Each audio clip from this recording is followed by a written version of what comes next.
ഇപ്പൊ നമ്മളെ സംഭവിക്കുന്നത് എന്താ പറയുക, മനസ്സിലുണ്ട് പക്ഷെ പറയില്ല, കൊന്നാലും ഞാൻ പറയില്ല അല്ലേ?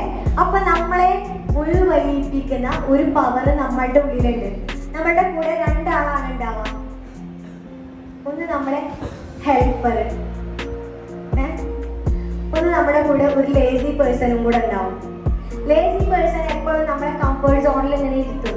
അത് പഠിക്കേണ്ടത് നാളാവട്ടെ, ഇന്നിപ്പോ ഇങ്ങനെയൊക്കെ ഇന്ന് നമുക്കൊന്ന് പുറത്ത് പോയാലുണ്ട്, ഒന്ന് ചില്ലി, എപ്പോഴും ഇങ്ങനെ പഠിക്കല്ലേ.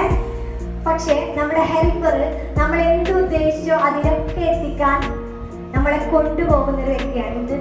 ഇതെന്ത് കഴിക്കാം, ഇതെങ്ങനെ ചെയ്യാം, ഇങ്ങനെ ചെയ്യാം, അതൊക്കെ പെട്ടെന്ന് നമുക്ക് ചെയ്യാൻ പറ്റും. എന്തുകൊണ്ടാണ് എക്സാമിന്റെ തലേ ദിവസം നമ്മൾക്ക് ഉറക്കം വരാതെ നമ്മൾ ഇരുന്ന് പഠിക്കുന്നത്, മുന്നൊന്നും ഇല്ലാത്തൊരു എനർജി അന്ന് ഫീൽ ചെയ്യുന്നത് എന്തുകൊണ്ടാണ്?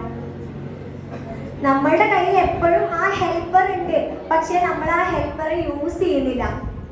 നമ്മൾ ആ ഹെൽപ്പർക്ക് വേണ്ടി ഒന്നും ചെയ്യുന്നില്ല. രണ്ട് കൂട്ടുകാരാണ് നമുക്കുള്ളത്, ഈ രണ്ടുപേരും. പക്ഷെ നമ്മൾ ആരെ പരിഗണിക്കുന്നോ അവര് വളർന്നു വരും. നമ്മൾ ആരെ പരിഗണിക്കുന്നില്ലേ? മുതലാളിക്ക് എന്നെ ഇഷ്ടമല്ല, എന്തിനാ പിന്നെ മുതലാളിക്ക് ഞാൻ ഇതൊക്കെ ചെയ്തു കൊടുത്തിട്ട് കാര്യം എന്ന് വിചാരിച്ചിട്ട് ആ വ്യക്തി നമ്മളെങ്ങനെ എന്താ പറയുക, നമുക്ക് വേണ്ട കാര്യങ്ങളൊക്കെ ചെയ്യുന്നതിന്റെ എനർജി കുറയും.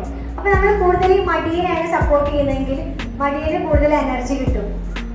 മുതലാളി ഞാൻ പറയുന്നതൊക്കെ കേൾക്കുന്നത് നമ്മളെങ്ങനെ മോട്ടിവേറ്റ്, അത് പോവണ്ടേ, ഇന്നിപ്പോ അങ്ങോട്ട് പോട്ടെ, ഇന്നിപ്പോ ഇതല്ലേ സംഭവം എന്നൊക്കെ വിചാരിച്ചു. പക്ഷെ നിങ്ങൾ നിങ്ങളുടെ ഹെൽപ്പറെ കണ്ടുപിടിച്ചിട്ട് ഹെൽപ്പർക്ക് ഓരോ ജോലികൾ കൊടുത്തു തുടങ്ങി നോക്കൂ.